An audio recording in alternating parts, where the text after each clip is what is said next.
នៅពេលយើងនៅរៀនយើងគិតថាបើសិនជារៀនចប់យើងចូលធ្វើការបានលុយ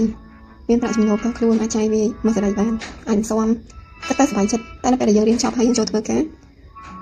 អ្វីវាមិនដូចថាគិតរបស់យើងទេដំបូងយើងសុខចិត្តនឹងការងារយើងអាចរកលុយបាន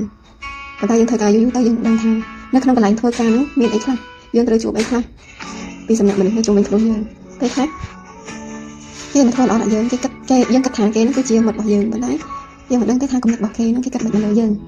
ពេលខ្លះតែគេធ្វើល្អនៅមុខយើងប៉ុន្តែពីក្រោយខ្នងគេនិយាយដល់យើងពេលខ្លះទៅចាក់អូចមេឬក៏នៅក្នុងកន្លែងការងារពេលខ្លះកន្លែងការងារខ្លះក៏មានប្រកាន់បពួកអញ្ចឹងយើងគិតថាពេលដែលយើងចេញទៅសង្គមខាងក្រៅគឺមានមនុស្សភាគតិចណាស់តែមានចរិតដូចយើងសឹងតែមិនមានផងអាចមានមួយពីរក្រៅពីហ្នឹងសិតតាពួកអែបអបពួកយកគប់យកគួរអ្វីបែបហ្នឹងបើសិនជាយើងស្មោះត្រង់ជាមនុស្សដែលស្មោះសរមិនចេះគប់គួរមិនមានល្បិចកលច្រើនហ្នឹងអ្នកខ្លះក៏អាចនៅសុខអ្នកខ្លះក៏មិនអាចនៅសុខប៉ុន្តែភាគច្រើនគឺមិនអាចនៅសុខទេមនុស្សដែលស្មោះត្រង់ដែលនិយាយត្រង់ព្រោះភាគច្រើនសង្គមឥឡូវនេះគេអត់ចូលចិត្តមនុស្សដែលនិយាយត្រង់ទេគេចូលចិត្តអ្នកដែលសម្ដែងអែបអបសម្ដែងឯងតែលលួយក្នុងអញ្ចឹងហើយមុននឹងយើងដាក់ចិត្តរាប់អានឬក៏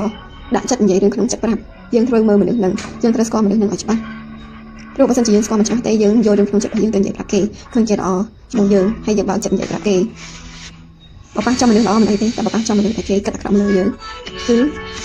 យើងនឹងមានកំហុសដ៏ធ្ងន់ណាស់ព្រោះមនុស្សអ្នកហ្នឹងគេអត់បានគិតល្អជាមួយយើងទេគេយករឿងទាំងអស់ហ្នឹងទៅនិយាយពីក្រោយខ្នងយើងក៏មានទៅរីកាប្រាប់អ្នកនេះអ្នកនោះ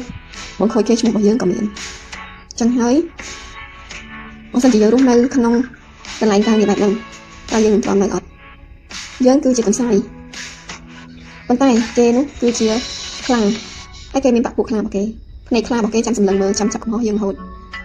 តែបើសិនជាអ្នកវិញតើអ្នកនឹងអាចទ្រាំនៅកន្លែងការងារនោះបានអត់ទ្រាំនឹងមិត្តរួមការងារបែបហ្នឹងបានអត់